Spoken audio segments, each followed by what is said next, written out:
Hey guys, Tom Weiss. So one and patch notes came out. Of course, I'm a little late. I know. Part of the new job is sometimes I have to take cruises.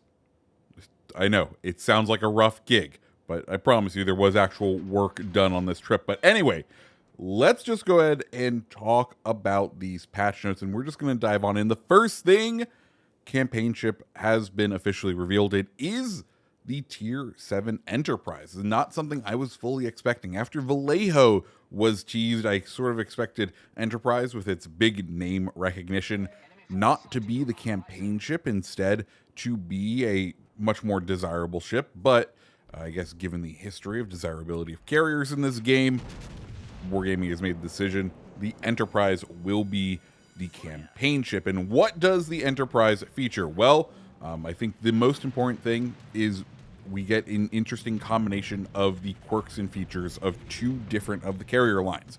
Right now, the American line, the American carriers, if you didn't realize this, they have the most accurate dive bombers, or at least that was the rework they were supposed to have, is accurate dive bombers. And the Enterprise's extra quirk on top of this faction quirk of accurate dive bombers is it will have AP bombs. So be prepared. The American carriers, the American ships, they tend to have pretty durable planes to begin with. Apparently this one will also have some long range aircraft. So I sort of expect / wonder if this is going to be a carrier that specializes in carrier sniping at the beginning of games. We'll have to wait and see, but I'm just gonna go ahead and put that one out there. It's the campaign ship. I won't go through all of the rewards because it kind of feels like the usual amount of rewards that you would sort of expect from a campaign for the usual campaign amounts. Next thing coming up in the patch notes is the Star Trek collaboration. We still don't have any more details other than the teaser image. Definitely the carrier in there is going to be an Enterprise skin. I'm hoping that these are unique commanders, but given the way things have gone, these past couple of patches, these past couple of newer collaborations, I'm fully expecting this sadly to be just guises, in which case I don't think I'll be using them much, unfortunately. Guises just, they don't do it for me. But hey, if they do it for you, I'm happy for you. The next big feature of the patch is going to be the Independence Day, air quotes, celebrations. Now, they have gone ahead and made a new event currency called Independium. I feel like they used that last year. There'll be missions that you are able to complete with American ships in order to earn Independium. We don't know what they are. Are some of them going to require premium ships? Probably.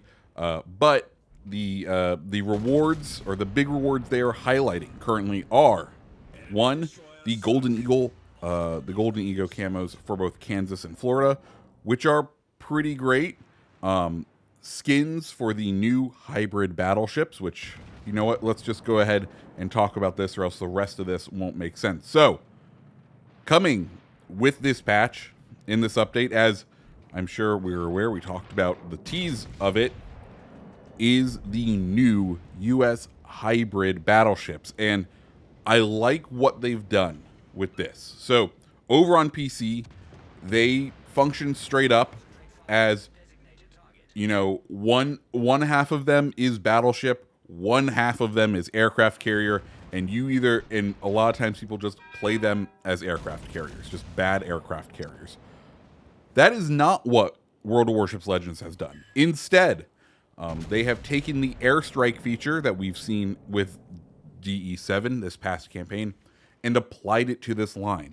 Additionally, instead of it dropping these ships dropping bombs, the airstrikes are going to drop torpedoes. You're going to be able to select which way the torpedoes come in as long as the run starts from within range. So already, I'm liking the way that they are doing this more than what they could have been on PC, because it's going to force these ships to be out front to still use their guns. I am excited. I don't know how they're going to play, but I'm excited to try them out. and the fact that they went with an airstrike feature rather than than having you control the planes directly means that you're going to stay in the pilot seat a lot more. It means you can go ahead and focus on positioning with these battleships, because remember, they're still battleships. You still need to try to get crossfires. You still have some important things. So like, I'm interested to see. I'm very much interested to see how these are going to end up.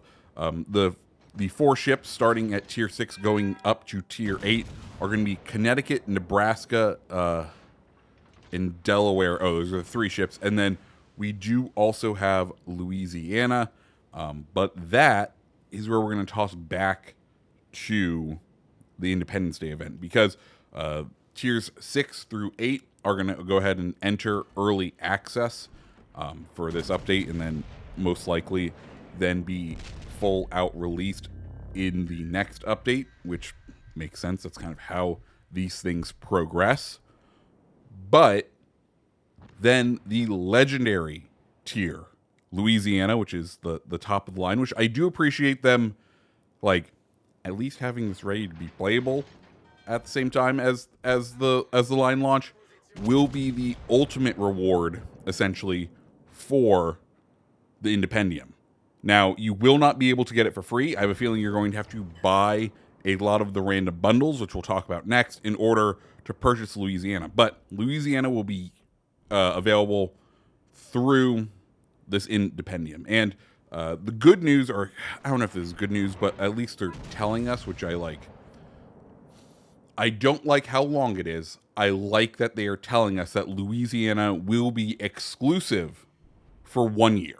It will come out next Independence Day as a free Bureau project. So I don't like that they're gating it behind a paywall, but one, at least they're telling us, right? At least it's not a Colbert situation where it's like ambiguous onto whether it's coming back and you still can't get it if you didn't buy it then, right? At least it's like, hey, this is coming. These people will get 1 year. And you know mentally, either on whatever side of the fence you are, of either A, hey, I'm about to spend a lot of money and I know it's for a temporary time that I have this ship. So I don't think it's exclusive for the whole time. It's only for a year. Or, you know what I mean? Like, that's why I like it. At least they're being upfront about the time limitedness and the exact length of it. Okay, with all that said. So, you won't be able to earn Louisiana just through the free missions. So, of course, what are they going to do? Well, have you heard of World of Warships Legends' new favorite monetary scheme, or new-ish monetary scheme, the random bundle? You may remember this from such ships as San Diego. Well, now we have a new set of random bundles that will feature the Tier 8 cruiser Vallejo. And I know, for me, I was like, oh, that's not, like, when I thought it was a campaign ship, was not particularly excited because we had seen it perform. But they have totally reworked Vallejo. Instead of being an HE slinger, it is now an SAP slinger. They're kind of giving it the San Diego treatment and a Tier 8 San Diego, which makes this ship immensely more interesting as far as a gameplay mechanic goes, and one that may actually be worth it if it's in like your first bundle.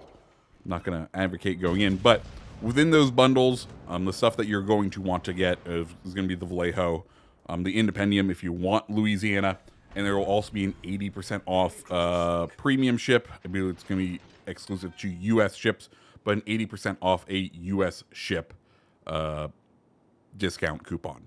Cool. What else is in this update? Well, there is going to be a brand new advent calendar type event. Play every day for 3 weeks, for the first 3 weeks, and you're going to get Joseph Reeves. Reeves is going to be a commander that very much exclusively specializes in the new hybrid battleships. From the traits that they are showing off and talking about in the patch notes, he's going to be nearly mandatory. So, go out there and play the game for the first 3 weeks if you think the hybrid battleships are going to tickle your fancy at all. That's that. But we're not done because there's more in this update. They jammed packed this update. So the next thing I think is potentially the most interesting thing of this update, which I know is wild, but they're adding a new battle type called arcade battles. It will be exclusive for tiers 1 through 6. No carriers around allowed. 5v5. Queue times are super minimal. And if you don't have enough to fill the 5v5, they will fill the teams with AI on both sides, which is wild. But hear me out. If we are willing to split the player base like this, I think it means they are willing to schism the game version-wise to upgrade the graphics for the people on the current gen. I think this, given the talk through everything, I think we are not too far out from a new consoles being announced in the next couple years. They're going to want to continue this game going on.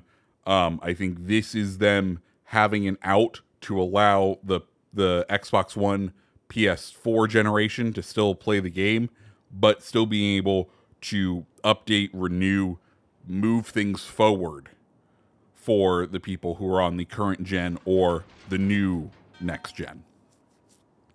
Other changes: one, ranked season 56 through 58 will be ongoing during this update, and then some balance changes.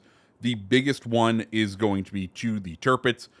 They're giving it an increase of Sigma from 1.9 to 1.95. Secondary range from 5.5 to 6 kilometers. Increase of speed by about half a knot, and increasing its HP. So overall, Turpits needed the love. I'm glad to see Turpits gets it. And guys, those are the patch notes. Like I said, I'm really excited for this update now. I think the hybrid battleships with the changes they made are going to be interesting. I'm excited to play them. But beyond that, guys, if you like this video, hit the like button, hit the subscribe button, and I hope you have a great rest of your day. See ya.